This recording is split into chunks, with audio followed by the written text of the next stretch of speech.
let's get this party started talking about being the bottleneck. This is kind of just a good thought exercise to do.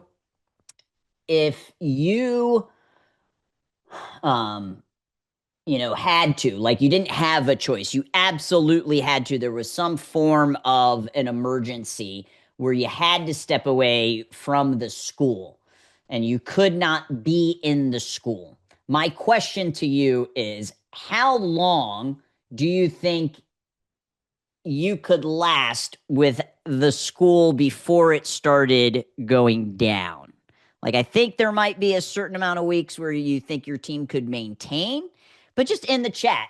And everybody's answer is going to be different because some of you are multi-school owners, some of you are staff members. So you as a staff member, same question. How many weeks until we would start seeing a dip? Would it be a couple of days? Would it be 1 week? Would it be 2 weeks?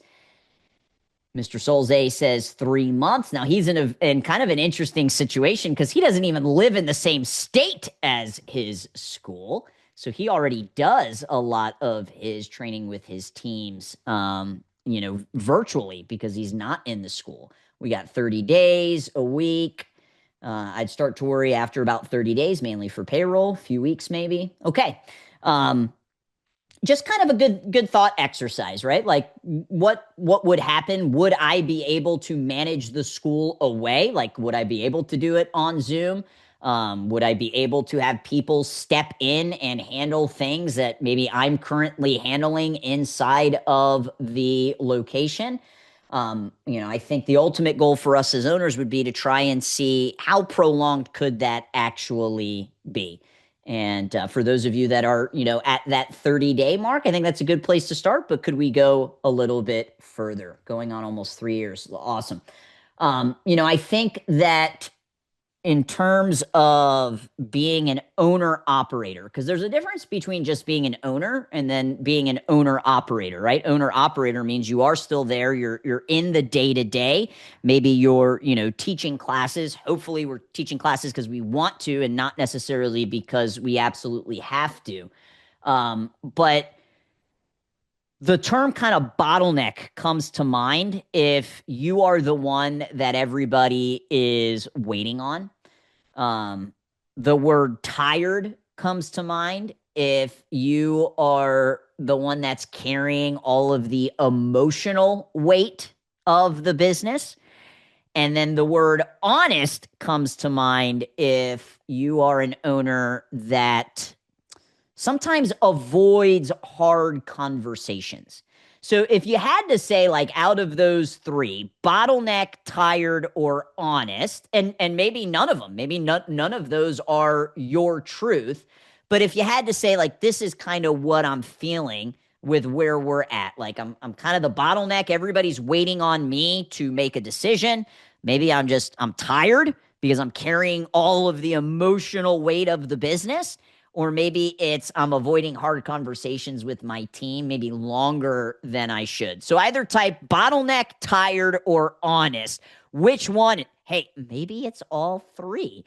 But it just kind of gives me a feel of how you guys are feeling in terms of your team.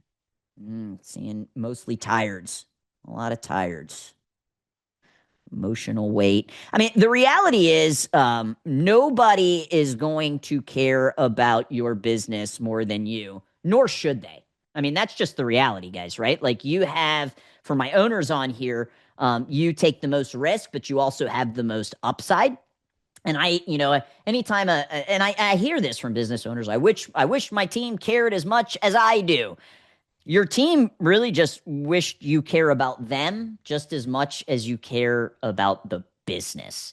And when that kind of shift happens, when you truly care about your team members and what's best for them, and in some cases, that might be what's best for them and what's best for you isn't on your team, you start to see a shift in accountability happen. And that's really what today's session is all about, is how can we build accountability into our day-to-day, week-to-week, month-to-month, because you can systemize it, right? Anybody just show a hand struggle with recognition like recognizing team members and what they do. Maybe it's just not natural for you. I think I used to have the mindset of your recognition is your paycheck that hits every 2 weeks. And for some people, it's more natural. Some people are just naturally like giving high fives and thumbs up and attaboys and attagirls. And for other people, it isn't as natural. And if it's not as natural, well, then how can we build a system into the business that ensures that you are recognizing people? And that's what I kind of want to do is just look at different accountability systems that you can implement to just help you get better at some of these things that maybe just might not be as natural for you. Okay. So let's go ahead and share the screen here. Boom. All right. So going to show you the exact shift that takes you from doing everything to leading the people who do everything. And that doesn't mean you don't do anything, but you should not be doing everything for far too long, right? When you're first getting started, that's one thing. But, as we start to scale, we got to make sure that we are not doing all of the things.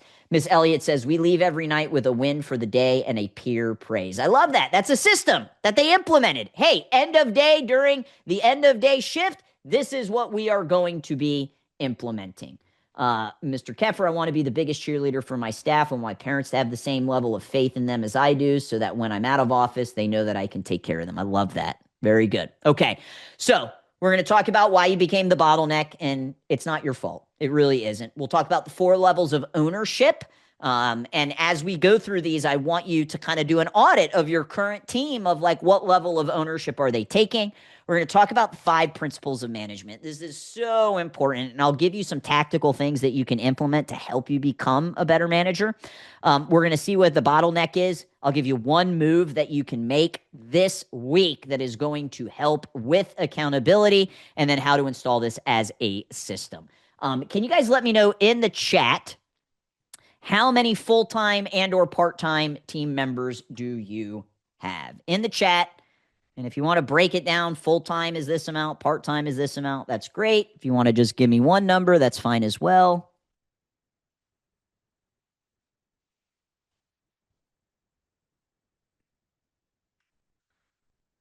All right. CMA 50, that's right. With that many locations, 2 full-time, 3 part-time, 1 full-time, 2 part-time, got some part-time. All right, so almost everybody has a handful of full-time in here. And this is relevant to full-time or part-time, but sometimes when you have part-time team members, you get part-time effort. And it's just, kind of the nature of the beast. And you're going to need some part-time positions in your martial arts school. I think there's certain industries that wouldn't even consider having part-timers. Like, no, we need, full-time team members. So this is going to be really relevant for your full-time, but this can also positively affect your part-time as well. Okay. As always, stay engaged. If you have questions, drop them in the chat. If something's landing, put it in the chat. If you want to share something, put it in the chat. It would be really great to see. Okay. And don't just be a consumer. We want to make sure that we take action. I'm going to give you 1 action step to take at the end of the day. And let me just get that drawing off. Boom. Okay. Accountability truly is a system that you can install. It's something that needs to be designed into the day to day. It's not just going to magically happen. I think that there are certain personalities that just naturally can pull out accountability just because they're not fearful of having conversations or, hey, I see something and I'm going to do something about it immediately. But I'm going to help you design this accountability into the day-to-day. And I think somewhere along the way, as you start to scale your team, right? I mean, we've got a group on here that has 50 employees. That's a lot of moving parts. And what happens when you start to open up other locations or hire more people, or even just having more students, scale in itself adds complexity. So we want to make sure that we are implementing systems that are simple to implement, whether we have 5 team members or we have 50. Is it going to work at 5? And is it going to work at 50? And I know that when my team started to expand, this was right around when we made the decision to kind of go all in after school and summer camp. You just need a lot more counselors, right? Especially during summer camp. We were running summer camps with, 100+ students a week. And after school, we had 4 vans. We were picking up from 7 different locations. And what it started feeling like was that I wasn't really being a great leader. And I started feeling like I was more like an exhausted babysitter. Drop the word babysitter in the chat if you've ever felt that way about your team. Like, I feel like I am just babysitting here as opposed to leading a team of people. Okay. And maybe I am the only one that, oh, no, Mr. Suhan, he does. All right, Miss Smith, there we go. I was like, I can't be the only one that has felt like I am babysitting my team. So this is typically what happens as the owner and why you become the bottleneck. Well, the first reason is you built the school by being capable. Like, you don't build a school to 50, 100, 150, 200+ students without being capable. Like, you're pretty good at what you do. And what ends up happening is it actually feels good to solve problems and being capable. We get dopamine hits. Anybody that's ever had a to-do list and you check something off, how does that feel? It feels good, right? It feels like we're making progress. So you keep proving that you are capable. And when you do that, you eventually become the bottleneck. The other reason is you probably have pretty high standards. This was a big one for me, with being able to let go of teaching the kids program. So my school was predominantly a kids heavy program. And I, at the height was teaching about 32 classes a week. And I had a assistant instructor that was hired to be able to take over, and I was paying them a salary to be able to do that. And I think it took me about 2 years to feel comfortable and just let go and let him teach the class, because I felt like I have such high standards. And instead of giving him an opportunity to be trained up, I just kept stepping in and taking over, which again makes you a bottleneck. And then another trap that I see happen, and I think there are often times in our business where there are conversations that need to happen with somebody on your team that you just keep pushing off and delay. And it's because you want this artificial harmony. I call it artificial harmony, not just harmony, because you're sitting there knowing you need to have this conversation with the team member. And we do this in our personal lives, right? With significant others or family members. And you delay these conversations and ultimately end up paying for it later. And Tim Ferriss has this really great quote about, like, the most successful people are the ones that are willing to have the conversation the moment they know they need to have the conversation. And what ultimately ends up happening is you build this up in your head and you're like frustrated and stressed out about it. And then you finally have the conversation, and what? Like, you feel lighter. And then you sit there and you think, like, why did I wait so long to have this conversation? If you continue to delay these conversations that you need to have with your team, it's going to keep you in this trap of being the bottleneck. All right. So whether you enjoy the feeling of stepping in and I call this being the hero, number one, where, you built the school by being capable. So you want to keep proving you're capable. And in the beginning, you have to be the hero, right? Especially as you're starting to build the team. But eventually you have to be the coach. Right? The coach isn't the one that's, throwing the football and getting in the end zone and scoring. They are the coach. And for many of you, that shift is difficult because it feels good to step in and be the hero. And kind of the number one tip that I can give you if you feel like you are constantly swooping in and being the hero is just start asking questions instead of telling people what they need to do. Okay.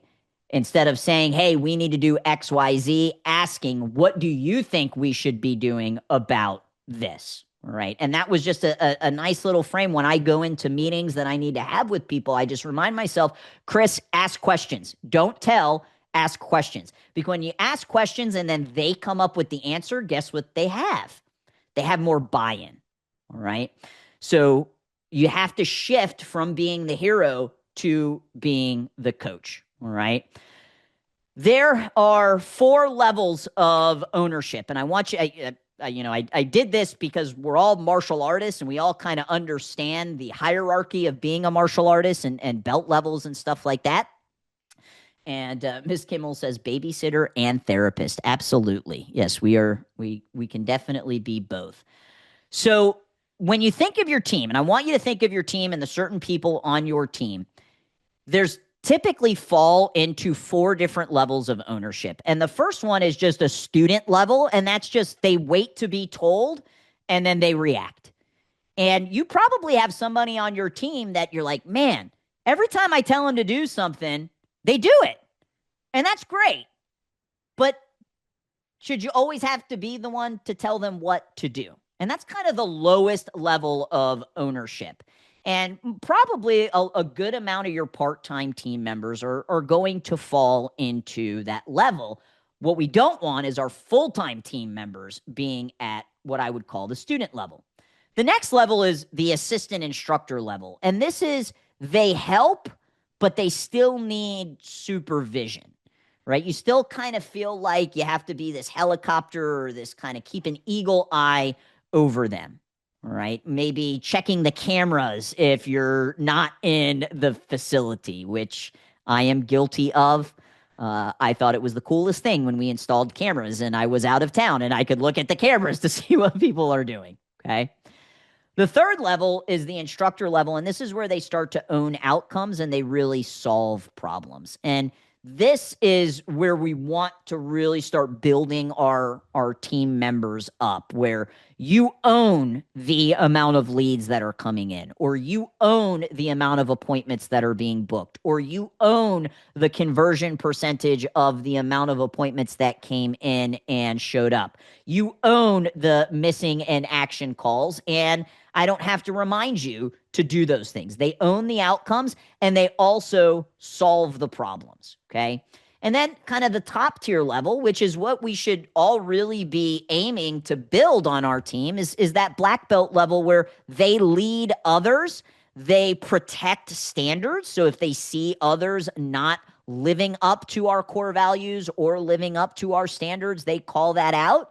And they also create consistency in the company. All right.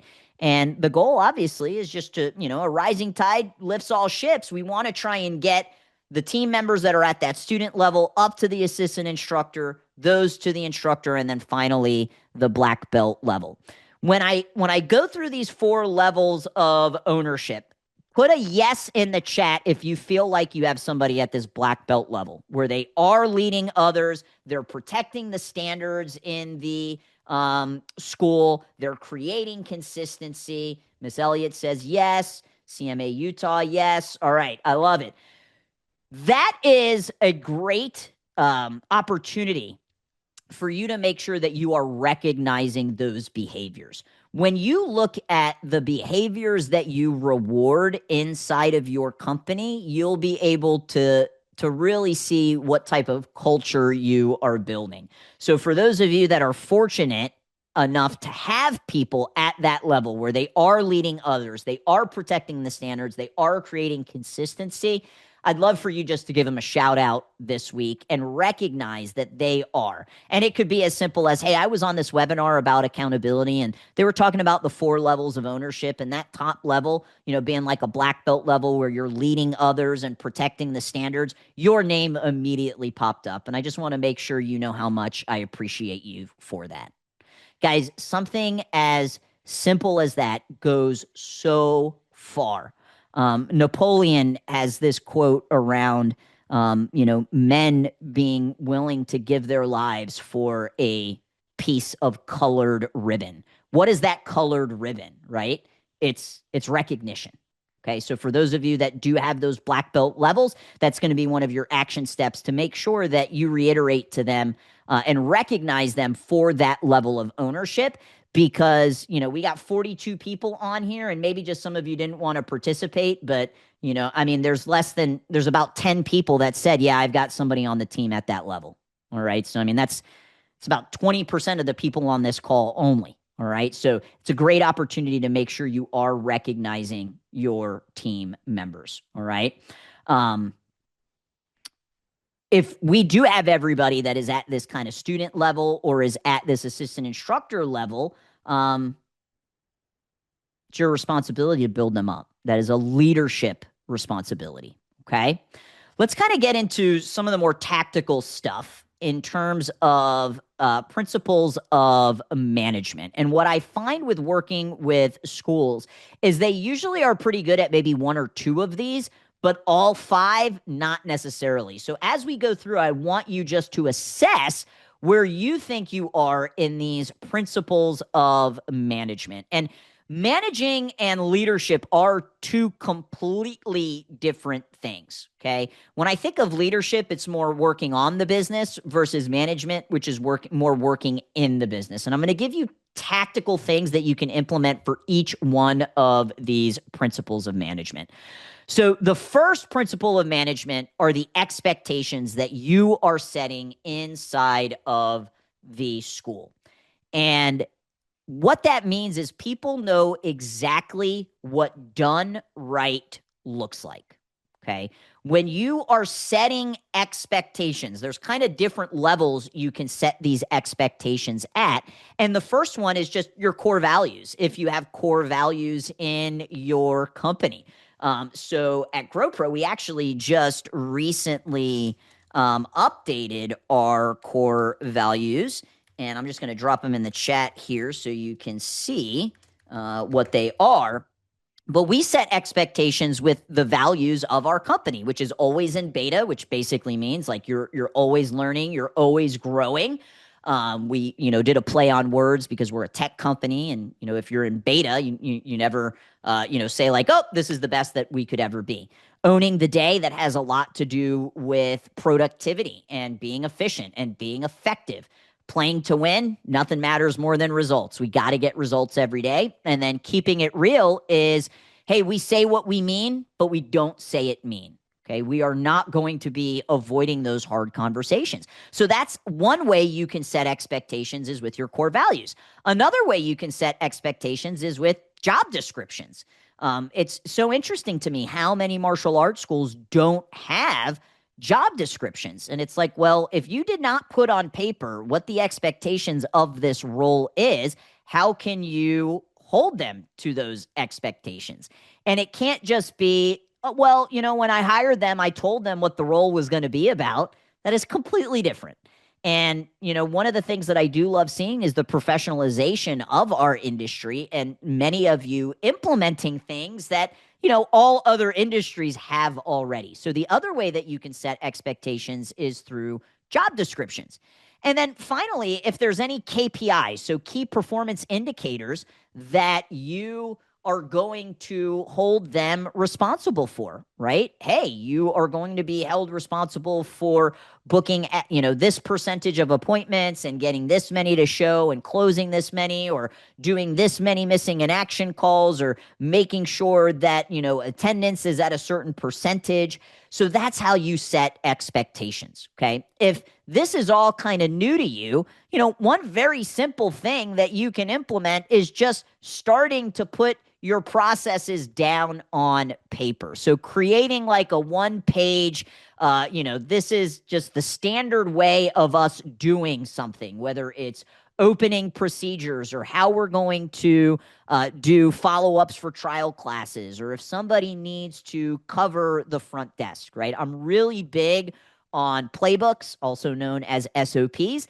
And this could just be one very simple way for you to start, depending on the roles that you have in your company, of setting the expectations of this is what done right looks like. One of the things that has been very helpful for us is the way that our SOPs are built out. We actually have four kind of parts of it. And what I love about the template is that it is a way to train people. So when you're onboarding new hires or teaching them how to, do the things that we want them to do, our SOP is broken down into four things. So the first is at the top is just to give context about why is this important, right? Like, why is opening the school important? Well, I used to have a program director that didn't want to turn the lights on because she was trying to help us save electricity. Well, guess what? If somebody walks by, it looks like the school is closed because the lights aren't on. We need to have like an opening procedures of, yeah, you got to turn the lights on, right? As much as common sense as you might think that is, if you haven't explicitly stated it, how can I hold them accountable if I haven't said this is what done right looks like? So at the top of our SOPs, we have a context table. It says, the name of the process, how long on average it's going to take, what are the different tools or softwares you might need, and why is it important?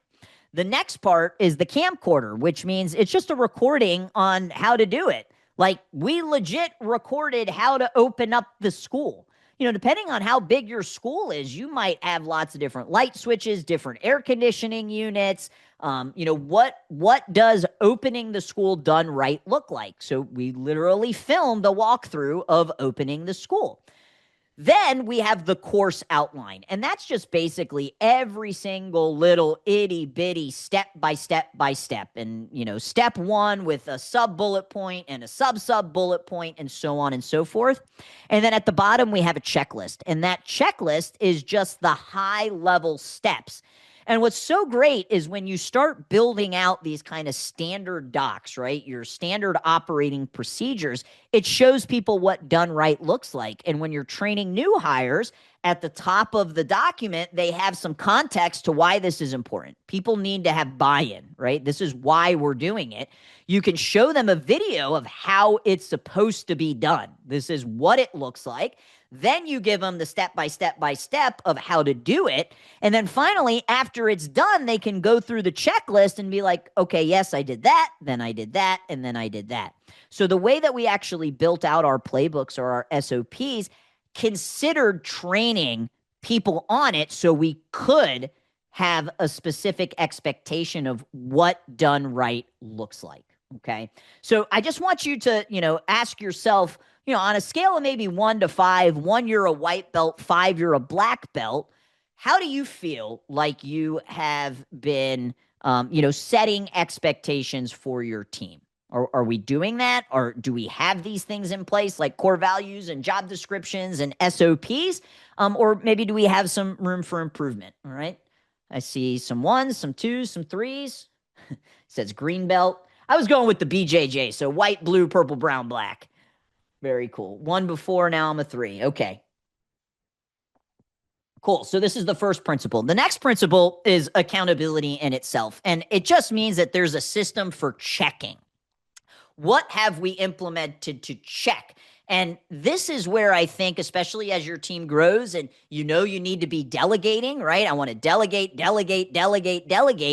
which is great, but delegation is different than abdication. And that's what most people do is they just tell somebody to do something and then they don't follow up on whether or not it actually got done.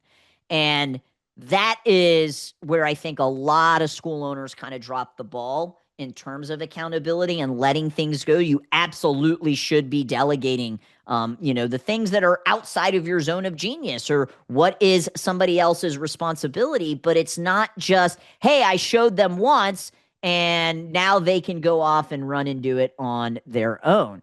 When you think about like, how did you get so good at doing what you do? Well, it's because you got a lot of reps in there. And your team has to be able to get a lot of reps, but you also have to give them feedback on what those reps are doing. reps isn't even the right word. Really great book by Malcolm Gladwell, Outliers. And he really kind of put the concept of 10,000 reps to become like a master at something, right? You want to master this piano piece, you got to play it 10,000 times. But it's not just about doing the rep over and over again. It's about doing the rep, getting feedback, and making it better. So I actually prefer like the terminology around iterations. So it's not just doing the same thing over and over again. It's doing it, it's getting feedback, and then getting better at it. And one of the absolute best ways for you to be able to do this is to put time aside to meet with your staff members. And I get a lot of questions around, like meetings and meeting cadence. And that's going to be one of the principles here that we're going to talk about. There is no perfect answer because everybody's business is different sizes, right? I asked you earlier, how many full-timers do you have? How many part-timers do you have? There wasn't one person with the same answer. So there is not some like black and white that you need to do this X amount of times with these amount of people for this long. But if you are finding that you are not willing to delegate, it's typically because there is a lack of trust. And one of the best ways to start building that is to do 15, we call them sync meetings. You can call them check-in meetings with your key staff members. Okay. And whether that's a weekly thing or a bi-weekly thing or a monthly thing, I think a lot of schools do pretty well at having, meetings, like group meetings, but not a lot of schools are doing actual one-on-ones. Okay. So if you could just install a weekly, and it doesn't need to, I think you hear meeting and you're like, oh, it's got to be an hour. It doesn't have to be an hour. It could be a 10-minute, it could be a 15-minute, just to touch base with where they're at, what they're working on, and for you to be able to provide feedback, both positive and critical, on what needs to be improved. Okay. So you call them check-ins, you call them sync meetings. At a minimum, I think everybody should do this once a month. And it also, like, think outside of the box. It doesn't have to be in person. If the schedule just doesn't make sense, this is something that could be done on Zoom. It could be done via phone call if you don't want it to, like be a video conference. But this is a major puzzle piece that I think a lot of schools are missing, is dedicating human resources. That's what this is, that one-on-one time to check in with your staff members. So you do have an opportunity to hold them accountable based off of, these are the things you're supposed to be doing. These are the expectations that we have with our core values and with your role and with any KPIs that you own and any SOPs that you're doing. But you have to have that time aside. So same thing, scale of 1 to 5, 1 being a white belt, 5 being a black belt. Just assess, like, are you doing these types of things and creating a space for you to hold people accountable? And part of that is you got to set expectations first. How can I hold you accountable if I haven't set, this is what done right looks like? Okay. All right. Appreciate the numbers coming in. I do this more reactively than on purpose. Definitely could start this. Yeah, just go ahead and, lock it in. I'm a big fan of just sending Google, like discussing, and then send them a Google Calendar invite so that it's on the calendar. You can make it recurring. And then if you're traveling and you need to make adjustments, then you can make an adjustment. Okay. Next principle of management is communication, and information has got to be able to flow without you being the central hub. And I think this is difficult for us. We want to have an eyes view on everything, but this often, if you are the only one that's making the final decisions, it's going to slow your team down and you ultimately become the bottleneck. There's a really great study out there that MIT did around communication in companies, and what they found, it's like, you don't have to be the smartest, you don't have to be the most talented, but your team has to be able to communicate, right? And making sure that you have the opportunities for one-on-ones, that you do have a meeting cadence, which we're going to be talking about next, that you have created a space where you have a culture of feedback. I think that this is it's so interesting, martial arts and the hierarchy that there is, right? Based off of belt ranking and seniority and things like that. And especially when you have a student that came up under you and now they're hired as a team member, the relationship shifts because I'm not just your instructor and you're my student. Now I am your boss and you are, a team member that we all work together with. And I think because of that hierarchy, it's like, oh, they're the black belt or they're my professor, they're my instructor, that it's actually creates more friction in our industry for team members to feel confident to say, like, hey, this isn't working, or I don't think that's a good idea. And you got to be very conscious and, honest with yourself about, are you creating that type of environment where your team doesn't feel comfortable speaking up because you are the boss and you are the black belt and you are the professor and you do determine whether or not they're getting their next rank. And I see this often in teams where they hesitate to say what they truly mean. And it's like, well, take away the hierarchy in terms of the belt rank. And then there's just, an internal hierarchy of job titles, which, every company is going to have that. But I do think that it creates more hesitation in your team members because of belt ranks. And you just need to be conscious of that. You should have a culture of feedback. You should be getting feedback from the team members that are doing intro lessons. Mr. Magbanwa, I bet he hasn't done a sales call or an enrollment or, a trial in years. He probably hasn't done it in years. So it's like he needs to be hearing from the people that are actually doing it what is working and what isn't working. They're the frontline workers. They have the most context, but they have to feel comfortable to speak up. And Ms. Parks is verifying he hasn't. And I love that for him. Like at the place and the stage that he is in his business, he shouldn't be. But we have to make sure that the team members that are doing those things feel comfortable with giving feedback on the current processes, right? We got to make sure that they feel comfortable to share.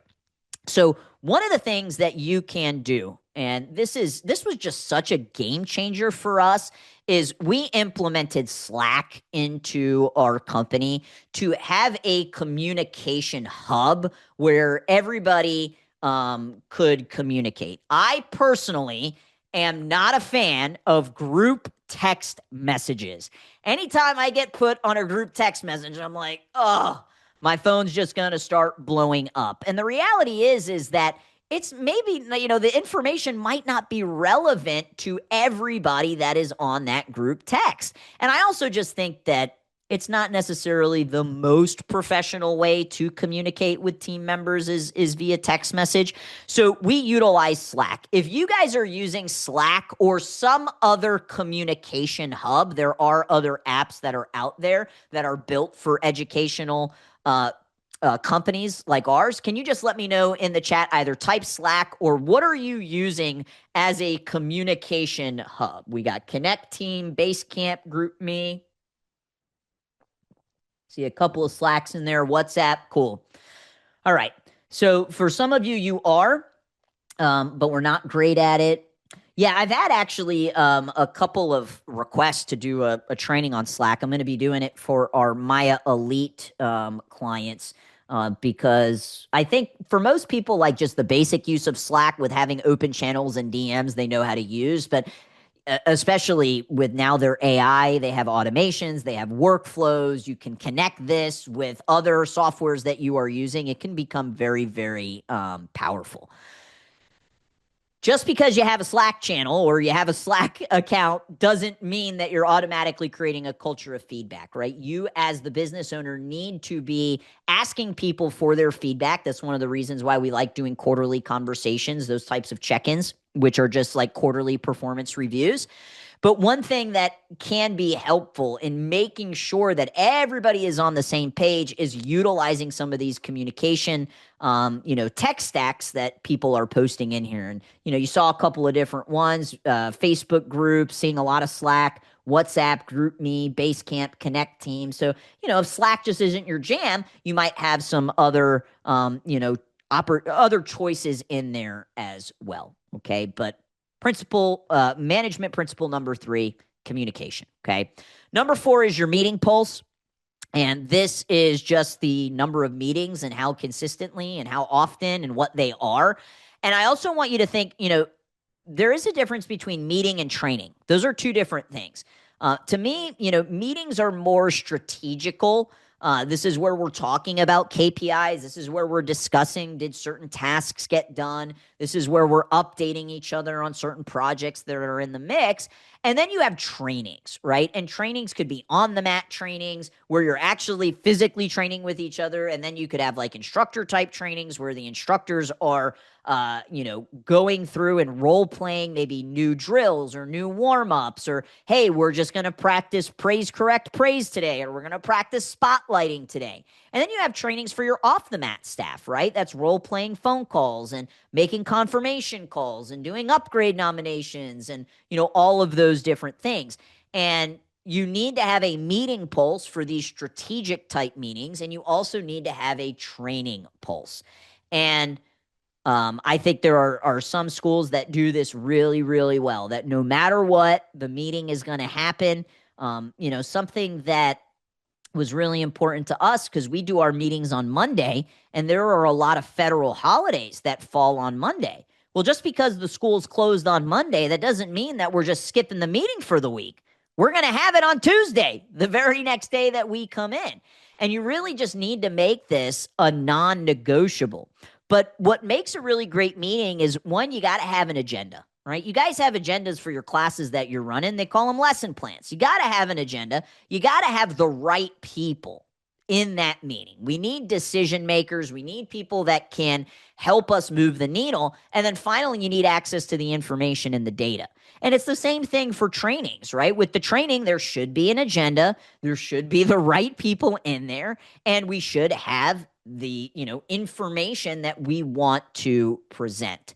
So kind of same thing on the meeting pulse. Where are you 1 to 5? One, I'm a white belt, but not just meetings, trainings as well. And if this is something that you're not consistent with, or maybe you haven't even started, you could just start with like a 10-minute Monday morning huddle, right? Or before classes start, when it gets really, really busy. And for those of you that don't have big teams, if you're a team of 1, then you're having a meeting with yourself. It seems like a lot of you are, scoring pretty high on there, which is awesome. That's really great. That doesn't mean that you can't get better at the content that is going in the meeting or the outcomes. So maybe you've got the cadence going, which is really great. We're being consistent, same time, same day, same time and day every single week. The same people are showing up. It's a non-negotiable. We're following the agenda. But the question is, well, how effective are those meetings, which actually moves the business forward? Okay, so this is management principle number 4. And then finally, recognition, which we talked a little bit about earlier, which is just people feeling seen for doing the right things. And this is also where your core values come into place, where they shouldn't just be words on a wall. These are the behaviors you are highlighting, right?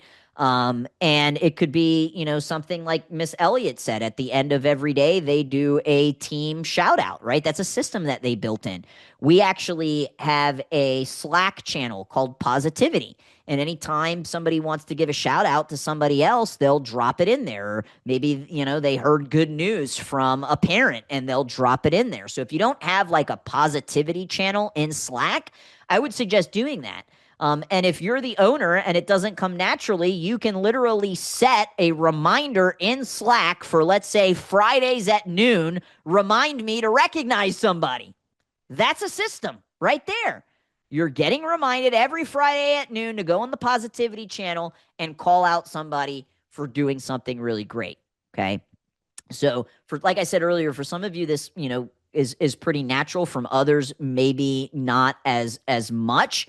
But you can build in a system for recognition. And maybe that's like an employee of the month. That's another kind of system that you could implement. And that would work really well for somebody like CMA Utah, where there's 50 different employees, right? If there's only 3 of you, well, then somebody's getting it every 3 months. So that might be something for, my larger teams as opposed to smaller teams. But again, think about how you can systemize the recognition. And recognition, it's not just verbal, right? There are different ways that we can reward people. I mean, a high five and a fist bump is a form of recognition. Calling them out in a meeting is a form of recognition. Gifting is a form of recognition. You also have, the aspect of, are you recognizing people on their work anniversaries? Are you recognizing them on their birthday? And, you know, depending on where you're at and the amount of, profit that you have, if we don't have huge margins, it might just be a shout out in Slack for, recognizing their birthday, or a 99-cent card from Walgreens. It's not like you need to go out and be spending hundreds and hundreds of dollars on these things, but you should be recognizing people for their birthdays as well as for their anniversary, their work anniversary, as a form of recognition that is systemized, that's going to happen no matter what. And then obviously the one-offs, which is, shout outs, it could be posts, it could be gifts, for people's hard work. Okay. What you recognize, you will get more of. One of my favorite quotes, what you focus on expands. So the more you can focus on these positive things that people are doing and call them out, other people are going to want that. It's like, if you're teaching in like a 3 and 4-year-old class, so we have a 3 and 4-year-old class, which I, jokingly say it's like herding cats into a pool is what 3 and 4-year-olds are like. And, this is doing jujitsu with them. And, you've got one of the little 3-year-olds that's spinning around, right? They just scoot on their butt and they're spinning around and spinning around. And you say, man, I love how little Susie is sitting crisscross ninja sauce. What do you think the other kid is going to want? They're going to want that recognition. And oftentimes, just calling out the positive behavior of the child that is doing what you want is enough to stop little Johnny from spinning around because he wants that recognition. So we do this, hopefully in our martial arts classes, but how are you doing that for your staff? And if staff members see people are being called out for this and they're being called out for this, they're going to want that. Typically, if they're great team members, they're going to want that recognition as well, and you're going to get more of it, okay? So scale of 1 to 5, how are we doing on the recognition? Cheers for peers in Slack. I love it. Love the rhyming of it. Appreciate the honesty from some of you. Seeing some 2s, some 4s, some 5s. I think, guys, this one is honestly the easiest one to be able to move the needle up. All right. And I gave you a couple of different examples of systems that you can implement for each one of these. Okay. So now that you kind of know these, 5 principles of management, the expectations, the accountability, the communication, the meeting pulse, and the recognition, you just need to determine which one are you weakest at. And that's the one that I would focus on improving. It sounded like a lot of you were doing really well with the meeting pulse. So if that's the case, look at the one that you scored yourself, maybe a 1 or a 2, and then consider some of the systems that we spoke about in terms of implementing. Okay.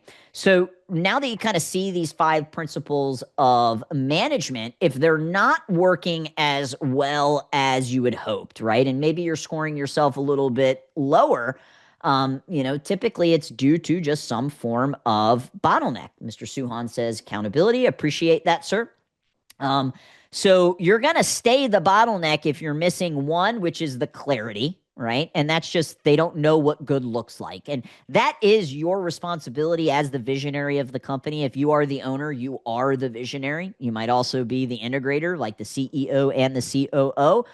But you got to get really, really clear on what good looks like. All right. And we talked about some ways that you could do that earlier with the expectations.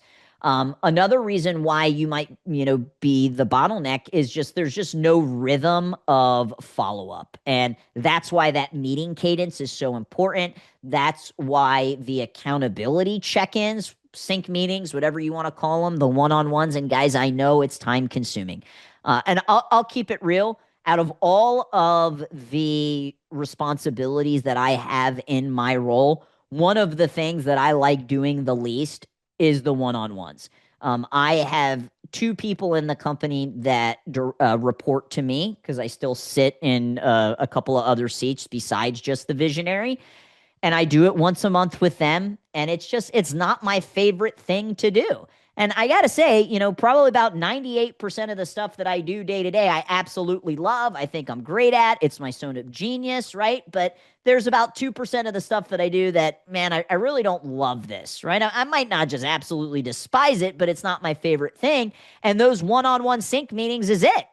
But there are certain people that absolutely love doing that, right? Really great managers typically enjoy doing those one on one check ins. But if you do have direct reports, people that are reporting directly to you, you got to make sure that you have these cadences of communication and not just for meetings and trainings in a group, but also in a one on one setting, right?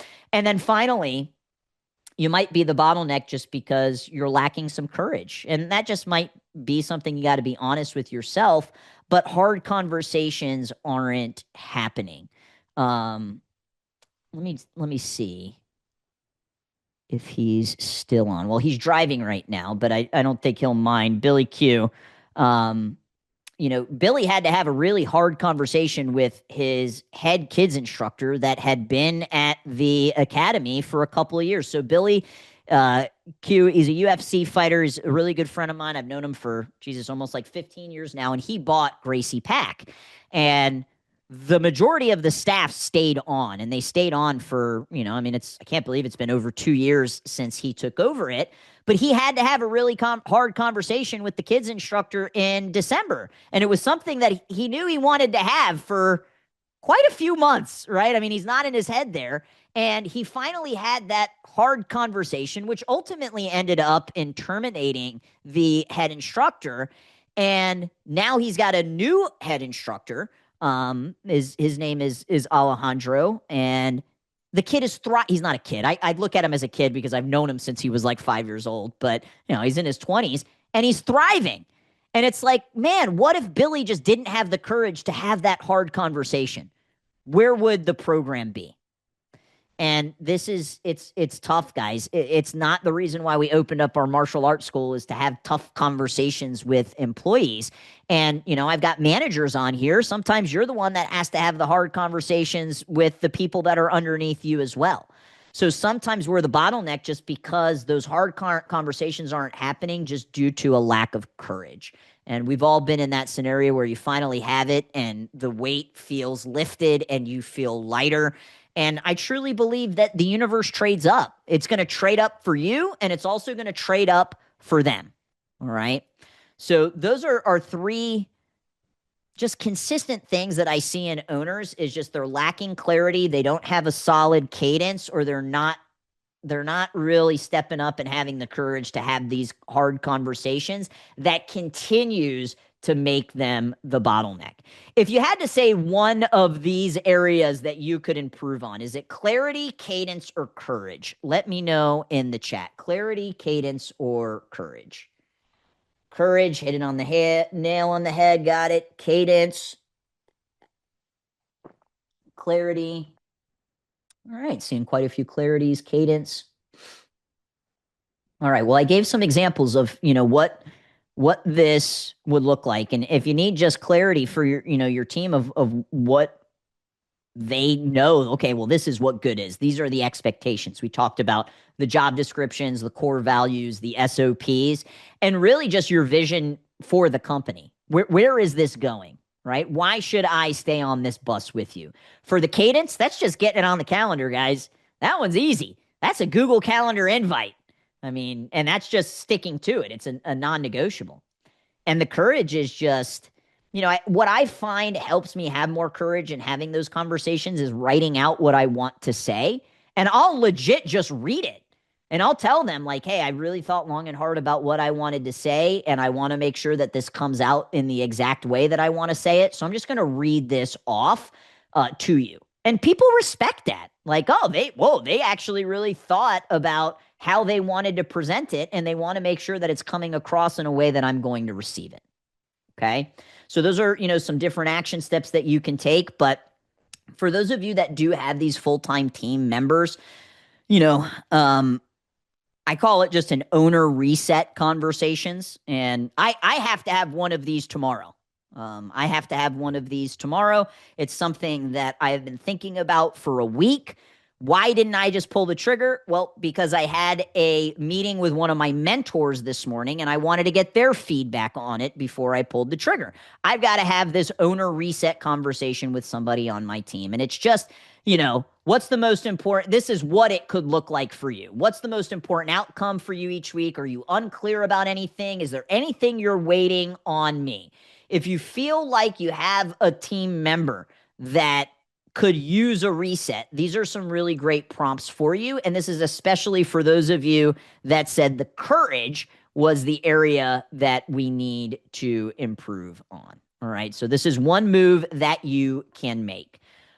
Guys, it's pretty rare that I ever pitch on these webinars, but I put together a really great course. Mr. Steve Solze is doing it. Mr. Peter Frisaro did this with me. And if you have a team that you want to kind of just take this a step further, I put together this accountability accelerator. It's a 3-hour course. So we bang it out in one day on Zoom. If you want to fly to Tampa, we could do it here in my office, but obviously there's some expense to that.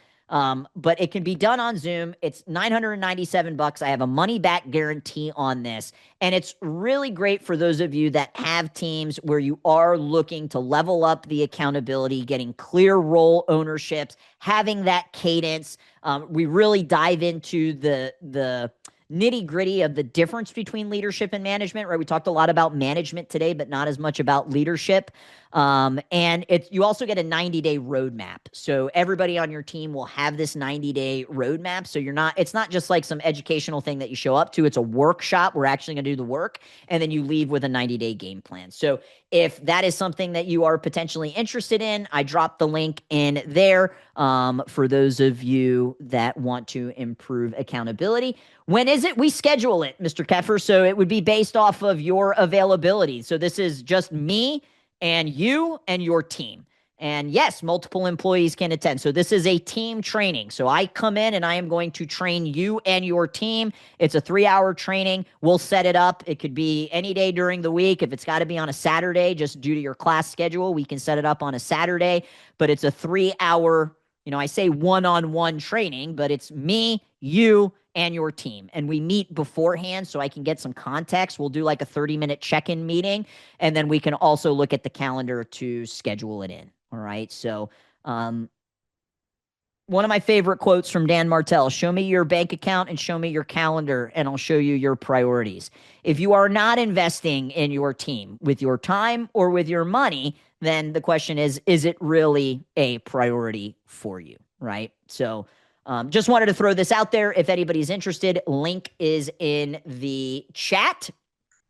I just want to know your one takeaway from today. What's the one thing that will move the needle for you? Put it in the chat. What is the one thing that you are going to do, that you are committed to doing? Team recognition is a must. So I'm going to ask you to take that one step further, Mrs. Smith, and say, well, what are you implementing? Is it going to be the Slack channel? Is it going to be, I know you said you were more reactive and you want to be more proactive with the one-on-ones.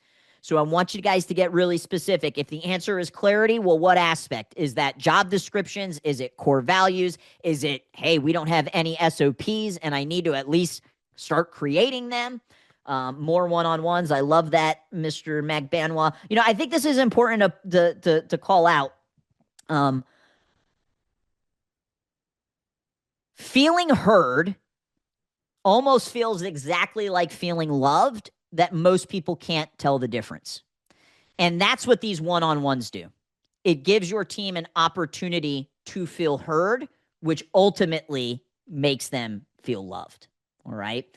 Core values, more recognition, resetting expectations on what done right looks like. I love that, CMA Utah. Check out Slack's one-on-ones. Slack is happening starting with birthday and anniversary. I love that. Second weekly shout-outs.